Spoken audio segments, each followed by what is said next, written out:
Salut tout le monde, c'est Shinji pour JDR et on va parler de questions qu'on m'a posées en tant que release. C'est Pilule ou JDA qui m'a posé ces 15 questions et je trouvais ça intéressant d'y répondre, donc je vous dis merci. Et il paraît que je dois taguer des gens après. Personnellement, je connais pas grand monde, euh, donc je pense qu'après ça, je vais essayer de chercher des personnes pour taguer parce que je trouve ces 15 questions très intéressantes. D'ailleurs, je suis à mon deuxième essai, elle faisait 25 minutes, donc je vais essayer de faire vite. Mon premier JDR joué, c'est Tiamat. C'est un jeu qui est totalement gratuit et en PDF. Donc, quitte à faire de la pub, puisque mon rapport avec l'histoire du jeu Tiamat n'est pas forcément si positif que ça, mais je vais quand même faire de la pub. Je vais vous dire d'aller sur Tiamat JDR, allez voir ce jeu. Peut-être que ça vous plaira. C'est un jeu de baston, voilà, et que c'est mon premier JDR que j'ai joué vraiment. Mon premier personnage, alors, Mon premier personnage, c'est Serran. C'était un demi-elfe dans l'univers d'un jeu rôle qu'un ami a fait avec ce système. Ah, il est juste là. Avec ce système-là, il est très rare puisque l'entreprise a fait faillite. Excusez-moi si c'est pas le cas, hein. Voilà. Le W système de luxe, c'est 82 pages. Les modules qui justement qui est compris dans la version de luxe mérite d'être manié sur certains points, mais on peut tout simuler avec ça, du contemporain, de l'enquête, de la science-fiction. Euh, je pense que même de la romance, on peut la traiter avec ça. Donc, c'est un système universel qui est basé sur un seul élément, le D20. Donc voilà. C'est vraiment un bon machin. Vraiment un très bon jeu. Et le truc, c'est que je jouais un demi-elfe qui est barbe. Voilà. Je vais essayer de faire plus vite. Mon système de jeu préféré. Mon système de jeu préféré. Bon, je dirais potentiellement. Euh, hmm, c'est une bonne question ça. Mon système de jeu préféré. Bah, je dirais Warhammer. Ah oui, c'est vrai que c'est ce que j'avais. Warhammer, c'est intéressant. Moi, j'ai joué à la V1 au passage, hein. C'est la V1 que je joue. Warhammer, la V1, parce que c'est un jeu, Warhammer, où même en étant très très fort, il suffit d'une erreur pour qu'on crève. Et j'aime bien ce genre de jeu où en fait tu es ramené à ton juste statut de mortel, tout en sachant que tu vis des aventures fantastiques. Voilà. Mon personnage préféré, j'en ai eu plusieurs, donc moi je vais raconter mon personnage préféré. Dans mon univers que j'ai créé, c'était un PJ, c'est un PJ que j'ai créé pour moi en tant que MJ et qui, euh, qui a une histoire qui a une histoire assez simple. Elle s'appelle Arina. C'était comment dire ça, certaines races dans mon JDR ont un statut, ont deux formes, soit leur forme totalement humanoïde et anthropomorphisée, donc ils ressemblent vraiment à des humains, soit une forme bestiale. Et moi, je jouais une Wyvern émeraude, donc une femme. Et c'était mon personnage préféré parce que c'est un personnage que je me suis senti très très proche à cause de grâce à ses idéaux, des thématiques que j'ai abordées avec, euh, de ses aventures, de ce par quoi elle est passée, de la diversité, de comment elle a interagi avec le monde et surtout comment elle a fait en tant que en tentant juste d'être une simple citoyenne, en faisant vraiment le minimum pour rendre le monde meilleur. Donc voilà, c'est vraiment mon meilleur perso, sans hésiter. Euh, Mon personnage que j'ai le moins aimé, j'en ai aucun, vraiment aucun. L'univers de jeu préféré, j'aurais dit Warhammer. J'aime bien Warhammer et Warhammer 40 000. Le problème, c'est que Warhammer 40 000, on traite que de l'humanité, et je n'aime pas l'humanité dans Warhammer 40 000. J'adore les Space Marines, leurs armes, les bolters, les trucs comme ça, et le mélange entre le côté religieux et religieux et guerrier est un peu spécial, je trouve. D'ailleurs, je crois que mes joueurs il déteste l'esthétique de Warhammer 40 000, mais il déteste vraiment, c'est viscéral en fait. Mes factions préférées, c'est l'Empire Tau et les Eldar, et pourtant il n'y a pas de jeu qui traite de l'Empire Tau et des Eldar. Et apparemment, de ce que je comprends, surtout après un petit truc qui m'est arrivé, c'est-à-dire que par exemple, j'ai acheté un truc dans un magazine Games Workshop à Paris, voilà, et en fait, j'ai posé des questions, oui, je jouais à tel ou tel, je voulais jouer telle ou telle faction, et on m'a dit que oui, non, mais tu sais, il n'y a pas beaucoup de trucs sur les Xenos qui sont sortis. Je suis allé sur le site de Games Workshop, je me suis fait un peu avoir, parce que apparemment, peut-être qu'ils ont une prépondérance, peut-être que les gens ont une prépondérance à vendre du Space Marine ou du truc de l'humanité, parce que justement, ils adorent jouer cette faction. Voilà, et je déteste cette faction, mais de manière viscérale. Mais voilà. Pour des raisons à la fois personnelles et aussi pour des, pas seulement les raisons esthétiques aussi. Voilà. Donc, j'aurais aimé jouer Warhammer. Après Warhammer 40 000. Après Warhammer, je pense que cette espèce de monde d'humanité, le monde de la Terre altérée, c'est un truc qui est intéressant. Mais, ouais, je dirais que ouais, non, Warhammer. J'ai rien à dire à Warhammer tout court. Warhammer 40 000, c'est autre chose. Mais je préfère Warhammer 40 000 quand même. Même si je voudrais en savoir plus sur cet univers. Mon type de dé préféré. Je l'utilise pas. Enfin, je l'utilise de plus en plus maintenant, mais je l'utilise pas dans mon jeu de rôle que je crée. Mais ceci. Dans une vidéo, j'ai dit que j'aime bien la valeur trinitaire du D6. Le D6, pour moi, il ne ment pas. Que tu utilises un seul D6 ou plusieurs D6. En fonction des points et de la marge de réussite ou d'échec, ou si on réussit ou si on échoue, en fonction des points, on peut facilement interpréter le seuil et à quel point on réussit ou à quel point on foire. Et pour être honnête, j'adore ce dé, puisque comme je l'ai dit, ce dé ne ment pas. Mes joueurs, j'avais un joueur, il détestait ce dé. J'ai des joueurs qui l'apprécient plus ou moins, mais voilà. C'est le D6. Après, ça serait le D, le truc des 100 évidemment. Après, c'est le D20, le D12, le D4 me laisse assez indifférent. Et le D8, je dirais que le D8 est après le D12 et le D4. Parce que le D8, c'est un de DD qui a une valeur symbolique à mes débuts, puisque je les avais achetés.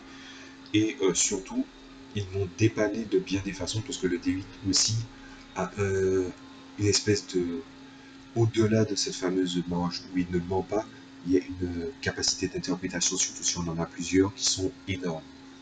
Donc le D6 en priorité. Votre préférence entre les figurines ou le théâtre de l'esprit? Le théâtre de l'esprit. Pour une simple et bonne raison, j'en avais discuté avec mes joueurs m'avaient fait la remarque que souvent, du fait qu'on pose des pions, des choses comme ça, sur, sur la table, pour situer les choses, bah, si les fiches ne sont pas quadrillées, ça peut être un peu fatigant. Et souvent, comme moi je rajoute ça, ma version à moi, c'est surtout que nous, êtres humains, comme on est obnubilés par notre personne et surtout par nos sens, notamment la vue, ce qui se passe, c'est que plus on se focalise sur notre sens de la vue, plus on finit par ignorer un peu le reste. Et c'est pareil pour les figurines. En tout cas, j'ai posé la question à mes joueurs et ça a l'air d'être le cas. Le théâtre de l'esprit est mieux puisque finalement chacun a son interprétation du personnage, de l'idée qu'on en a aussi. Aussi, en, en utilisant le théâtre de l'esprit, ça nous permet de mieux structurer nos pensées et aller, comment dire ça, ça permet de fédérer les paramètres de chaque scène que vous créez dans le JDR. Par exemple, si vous avez quelque chose dont vous passez un lieu où vous passez des détails, c'est parce que vous ne jugez pas ça important. Si par exemple vous mettez de longues descriptions, c'est parce que vous voulez que les joueurs s'en souviennent. Si vous allez à mi-chemin entre les deux, c'est pour que les joueurs finissent par, dire ça, par vraiment visualiser ça de la même manière qu'ils verraient une série ou un film. Et on pourrait même dire que c'est des phases cinématiques. la perception du théâtre de l'esprit et surtout son interprétation ou son utilisation est signifiante plus que les pions. Voilà, donc le théâtre de l'esprit sans hésiter. Votre pire échec critique ou erreur dans le jeu. Alors je vais diviser la question en deux.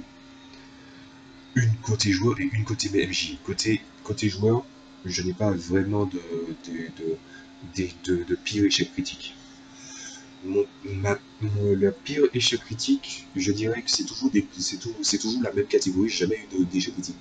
J'ai déjà eu des échecs critiques énormes, hein, où que mon personnage a failli crever, mais au niveau des, au niveau des réussites, au niveau des réussites critiques et des échecs critiques, je suis vraiment inégal. C'est-à-dire que j'ai déjà eu des réussites critiques très intéressantes et des échecs critiques très banals. C'est souvent, par exemple, un ennemi manque de patience et puis il me stable, un animal qui est gigantesque qui me donne le coup de pied, je vole à 15 mètres de distance, ce genre de bêtises. Donc, je n'en ai pas. Par contre, en tant que MJ, oui, c'est le pire échec critique ou la pire erreur, c'est ma pire erreur. Et ma pire erreur en tant qu'interprétation de MJ, et cela, c'est une erreur de ma part. Je me la pardonnerai jamais. Je vais vous expliquer. Ce qui se passe, c'est que j'avais un joueur. Le joueur, il était très tourné sur le RP. Mais c'était chiant. C'était pas chiant au début, puisque je racontais l'histoire, on construisait l'histoire, et il y avait peu de jets à faire, et c'est un exercice qui était plutôt pratique.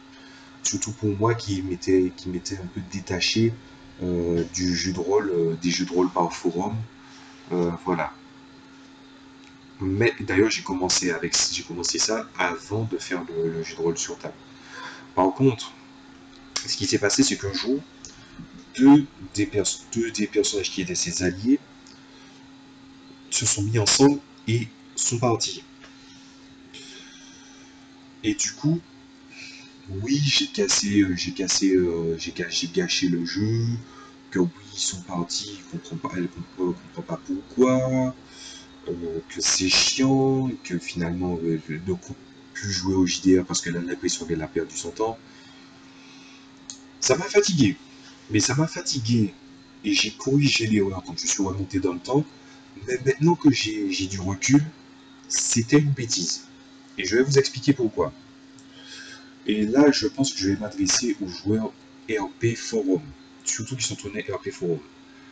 Dans vos histoires, vous mettez souvent en avant à quel point votre personnage est fort ou talentueux ou ce genre de choses. Voilà. Les faiblesses, vous en mettez jamais, ou presque pas. De ce fait, quand vous arrivez dans le milieu du JDR et on vous dit c'est quoi du JDR, vous faites souvent l'amalgame en disant RP au lieu de JDR. Vous appelez le JDR RP. Ça n'a rien à voir. Mais au-delà de ça, le JDR est un univers qui est simulé par le MJ, qui interprète les règles, qui interprète les dés, qui interprète les personnages, et qui par extrapole, mais qui interprète les personnages selon leur personnalité. Que vous appréciez ou pas, c'est pas vous qui créez l'histoire, vous interagissez avec le PNJ, et c'est là la différence. Du coup, qu'est-ce qui se passe? Quand vous êtes face à un obstacle, vous vous sentez mal. L'adversité est créée par les dés, et ça je l'ai parlé dans le thème de la chance, le truc de la chance. C'est comme ça qu'on écrit une bonne histoire. C'est pas seulement dans le RP forum, c'est souvent des interactions avec les autres personnages qui fait que vous créez une histoire cohérente. Donc, le côté social est mis en avant. Mais quand vous arrivez dans le JDR, ce côté-là que vous devrez garder comme avantage, j'ai l'impression que vous le perdez. Je dis vous le perdez parce que c'est pas le seul, c'est pas la seule personne que j'ai eu comme ça à la table. Il y en a eu pas mal qui partaient justement dans cette interprétation de jouer tel ou tel rôle, et que finalement, après une erreur, on dit oui, mais le MJ, oui, t'as fait une connerie, patati patata. Et je me suis rendu compte d'un petit quelque chose à cause de ça. Quand on joue au jeu de rôle sur table, c'est pour l'interprétation, l'univers, des trucs comme ça. Le rapport à la mort, que je vais probablement traiter dans une de mes vidéos, a vraiment de l'intérêt. puisque souvent, la question pour un MJ, est-ce que je dois tuer ce PJ-là tout de suite ou pas, ce PJ-là tout de suite ou pas, est intéressant. Et ce n'est pas une question de bruit derrière le paravent. Si vous décidez que le personnage ne doit pas mourir ici et que les conditions ne sont pas remplies pour qu'il meure totalement, vraiment comme ça, ben c'est intéressant. C'est intéressant d'y réfléchir à chaque fois. Et donc ça peut être du challenge. Mais quand vous arrivez avec ce genre de joueur-là à la table, il se passe une chose. Si par exemple son personnage vient à mourir, du moins officiellement, c'est-à-dire aux yeux des autres, et qu'elle n'est pas morte, et qu'après on vous fait une scène, oui, t'as tué mon personnage. Alors que vous voulez lui expliquer, mais il ne vous laisse pas en placer une. Dans le cas par exemple du fameux couple qui est parti et qui avait quitté le royaume, il comptait revenir 6 mois après. Mais ça n'a pas été possible. Parce que le joueur a empiété sur le facteur créateur du MJ. J'ai laissé comme ça parce que je ne voulais pas quitter la partie sur une note négative et surtout une campagne. Parce que j'étais à mes débuts en tant que MJ. Je ne referai jamais cette erreur. Et je vous dis quelque chose, vous MJ, ne faites jamais cette erreur. Si vous pensez que vous n'avez pas fait d'erreur dans votre interprétation des personnages, il n'y a aucune raison que le joueur vienne le mettre en cause. Et même s'il l'a créé de toutes pièces, si vous l'interprétez et que ça prend une autre direction qui ne lui plaît pas, c'est pas votre problème. Donc, vous voyez, je pense qu'après avoir parlé de ça, ça va déjà un petit peu mieux. Mais ça m'a agacé quand même. Et plus j'y pense, plus je regrette cette erreur. Et je pense que je ne la ferai plus jamais. Ah oui, comme deuxième erreur, bon, je pense que vous la connaissez si vous avez vu mes questions sur JDR D30. C'est celle qu'au moment où un PJ devait crever et qu'il a trop râlé, je l'ai laissé vivre. Et du coup, les dés montraient, ou tous les médiums que j'utilisais entre JDR disaient, s'il n'est pas mort maintenant et que tu l'as laissé vivre, on va chercher un moyen pour lui pourrir la vie. Et c'est systématiquement ce qui est arrivé. Et par extension, ça s'en répercutait sur les autres qui essayaient de l'aider. C'est pas le même joueur, hein, je parle. Mais voilà, c'est mes deux pires erreurs. La première, c'est d'avoir tout fait pour essayer de sauver quelqu'un qui était un peu trop qui râlait un peu trop. Et le second, parce que il n'a pas su faire d'amalgame il a fait un amalgame entre un JDR et le RP. On m'a privé en quelque sorte de ma liberté et d'expression sur mon propre JDR. Ça n'arrivera plus jamais. Donc, ma pire ma réussite critique préférée dans un jeu. Ma réussite critique préférée dans un jeu. Je dirais que ma réussite critique préférée dans un jeu, c'est mon personnage d'Arina en elle-même.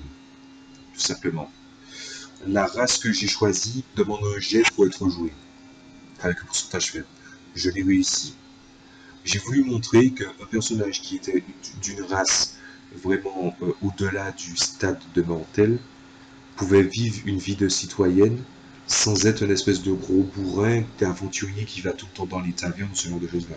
J'ai voulu briser avec l'archétype en lui donnant une vie sociale normale, tout en montrant qu'elle sait enfiler son armure quand il s'agit de se battre. D'ailleurs, au passage, la tenue traditionnelle de la race, qui est en quelque sorte une tenue qui est faite pour le combat, il y avait de meilleures armures par la suite, mais je n'ai jamais changé d'armure à cette campagne-là.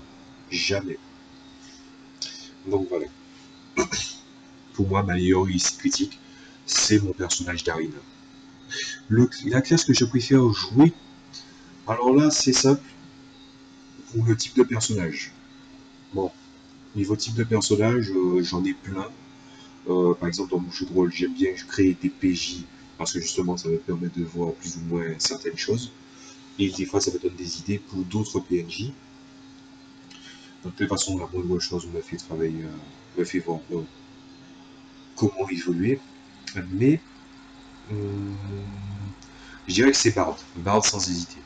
Parce que le bard, il fait tout, peu importe ce qu'on peut vous dire. On dit que le bard, c'est juste un fanfaron et un frimeur. C'est vrai, il y a de ça, mais il y a de quoi. Il est agile, il est rapide, il est charismatique, il peut avoir de la constitution s'il veut, il peut être très très fort, il motive les troupes et il entonne un chant. Ces chants ont diverses fonctions que certaines magies ne couvrent pas. Ils peuvent, s'ils sont biclassés, ils deviennent complètement pétés. Par exemple, un des trucs que j'adorais faire dans le jeu vidéo Neverwinter Nights, c'est de prendre un bard multiclassé mage. Une fois qu'on a ça, aucun ennemi n'est un obstacle. Voilà. Et donc, pour moi, le bard, c'est le polyvalent qui fait tout, mais qui fait vraiment tout et vraiment tout bien. Donc, du coup, j'adore le bard.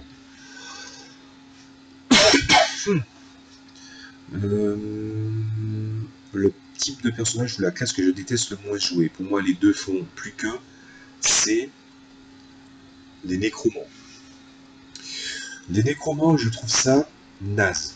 Mais pour des raisons à la fois personnelles et aussi des raisons non purement personnelles. Je vais vous expliquer. Les nécromants, c'est quoi leur objectif? La vie éternelle, contrôler les morts et arriver à leur fin. Ils sont le symbole de la vanité humaine.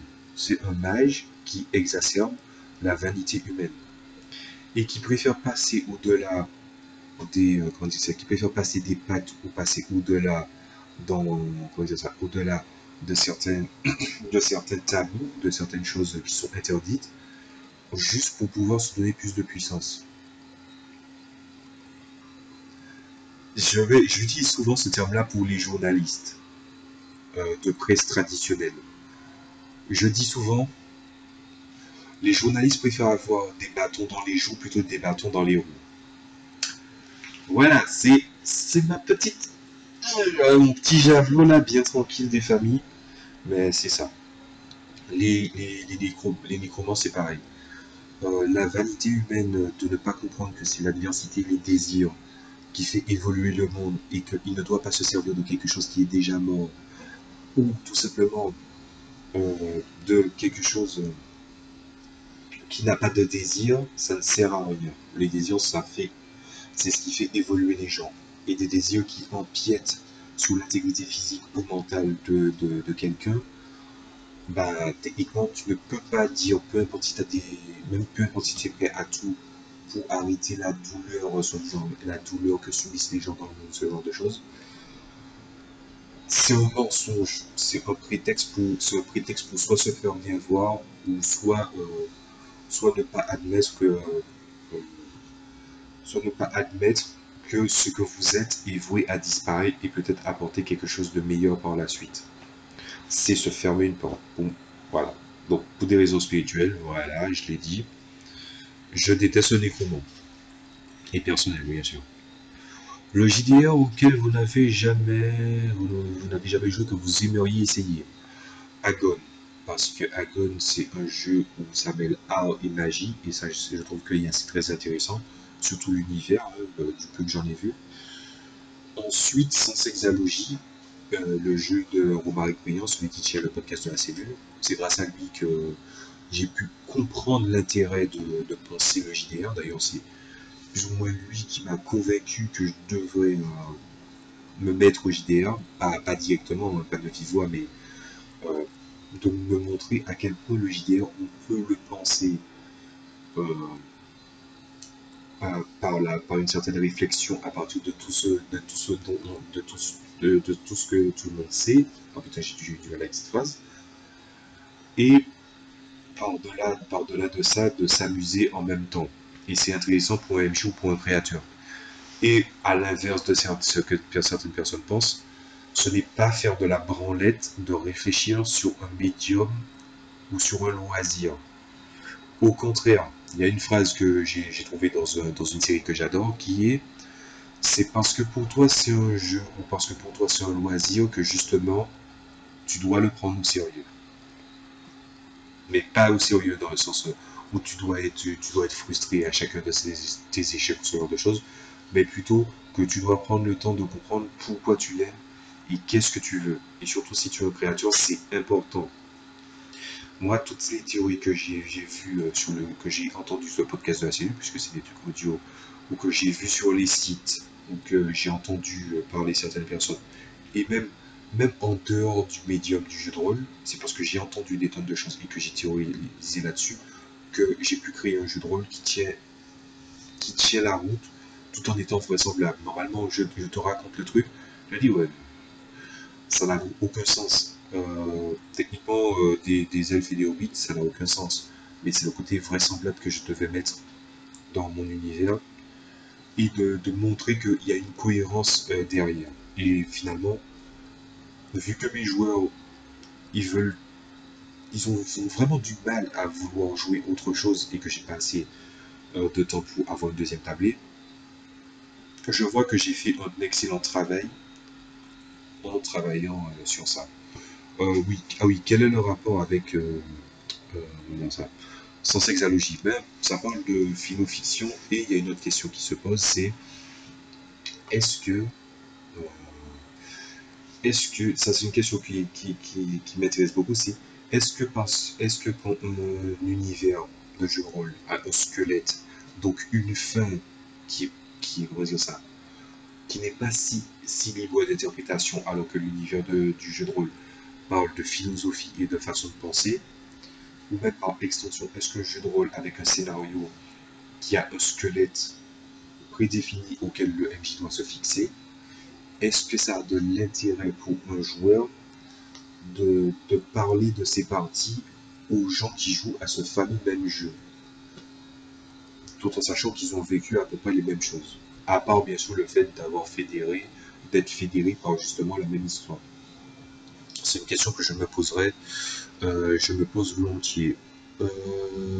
Ça c'est la dernière question. La classe de personnage que vous feriez si vous aviez à créer vous-même dans un JDR. Attends. Ah, c'est deux, c'est. Ah oui, ok, d'accord. Il manque un point d'interrogation. La classe de personnage que vous feriez si vous aviez à créer vous-même dans un JDR.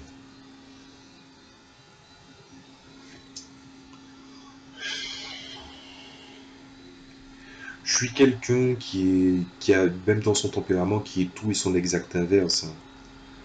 Euh, et c'est difficile de me définir. Par contre, si c'est une classe, si je devais me créer moi-même dans un JDR, je dirais que ça serait mystique. Parce que le domaine du mystique, c'est-à-dire euh, pas de l'eau que ce soit l'entend, c'est-à-dire la magie, mais vraiment les questions autour du spirituel et surtout autour de la création ou de ce qu'on vit ou de la vie elle-même. Et ça, je parle vraiment sans tabou de ce sujet-là. Ben, ça serait très probablement mystique parce que c'est des personnes dont on a du mal à évaluer justement toute l'étendue de ce qu'ils font parce que soit ils ne le disent pas, soit ils n'ont vraiment pas envie d'en parler. Et mais pour autant, ils essaient quand même d'apporter je ne sais quoi, pas seulement à sa vie pour qu'elle ait un sens, mais parce qu'ils pensent que sa vie a un sens et et que le sens qu'elle a ne dépend pas que de lui-même, mais dépend aussi des autres. Ah putain, j'ai dit une phrase trop compliquée, je crois. Attendez. Je vais reprendre. Pour faire simple, je dirais mystique parce que en se rendant compte justement après avoir observé plusieurs choses et en faisant certaines choses que on se sublime en voulant apporter quelque chose à ce monde, non pas pour que la majorité du monde s'en souvienne, mais parce que vous avez réussi à créer et à apporter quelque chose à quelqu'un autour de vous qui n'est pas seulement matériel et qui peut être au-delà de ça. Voilà. Ah putain, cette question était chiante, hein. Vraiment. Qui allez-vous taguer? Alors ça, j'en sais rien, pour être honnête.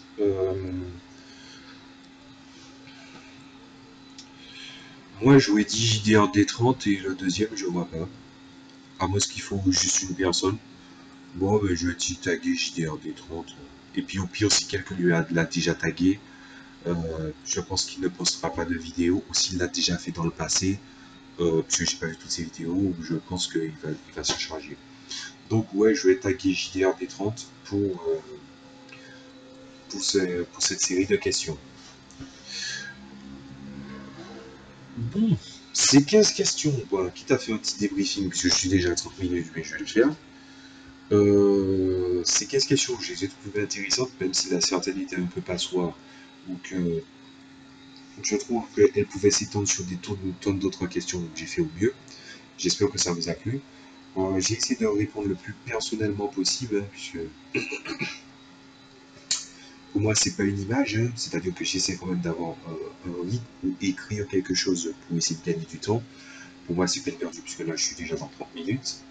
J'ai du mal à condenser parce que, pas parce que je fais des à côté, mais parce que je trouve intéressant de discuter de certaines choses à la volée comme ça, et que ça serait bête de juste répondre à ces fameuses questions, ou d'aller directement à l'essentiel, donc voilà. Et que je pense qu'à partir de ça, et à partir de ça et à partir de ce qu'il y a de ma chaîne, vous comprendrez que je ne joue pas un personnage, c'est moi et personne d'autre. Pour, vous le verrez vous le verrez assez vite dans les autres vidéos. Et du coup, j'ai tenté de donner des questions les plus personnelles possibles. Bon, je pense qu'au cours des classes que j'aime le moins, euh, je tiens quand même à rajouter un dernier truc, c'est que, comme je l'ai dit, je suis un peu tout et son exact contraire, donc ça veut dire que je suis quelqu'un qui aime quand même euh, les gens en tant les individus, les personnes seules qui sont en face de moi, mais je n'aime pas comment dire ça, la foule collective, l'humanité dans son ensemble. Donc je suis quand même misanthrope sur les bords. Voilà. Vous voyez, ce que je dis, ça a l'air d'avoir aucun sens. Enfin, certaines personnes me disent non, ça a bel et bien un sens, mais voilà. Et ensuite, pour la classe que je ferai moi-même, ben, c'est un peu la ligne de vie que j'ai. C'est pour ça que je parle de sujets qui parlent du JDR, mais pas que, ou de la création. C'est parce que j'adore créer et que j'aimerais partager. Et pas non plus, pas seulement laisser une trace comme certains ont tendance à le faire. D'ailleurs, ça me fait penser que j'avais un prof qui en fait parlait tout le temps comme pour faire des grands discours, comme si on dit ah elle a dit ça, faut qu'on se souvienne d'elle. Et un peu les parents dans certaines mesures font ça aussi. C'est pas comme ça qu'on se souvient des gens. C'est pas en faisant des grands discours. C'est en étant le plus limpide et le plus clair possible et que ce que vous dites ne laisse pas lieu à interprétation. Voilà. En gros, c'est être soi-même. On va se quitter sur cette note. Donc, c'était 15 questions de release pour Gingy DR. Bon, je sais pas si je vais poster ce questionnaire avant, après, après comment dire ça, mon Gingy DR sur la mort, mais je pense que très probablement ça sera après celui sur la chance, donc pas trop long. C'est un peu long. Ah putain, ah, désolé encore pour ça, hein, j'essaie de faire plus court, mais là c'était vraiment une 15 questions qui comment dire ça, qui poussent à vraiment en dire plus que ce que pose cette question justement. Donc c'était Shinji pour Shinji DA, je vous dis à la prochaine fois, salut à tous.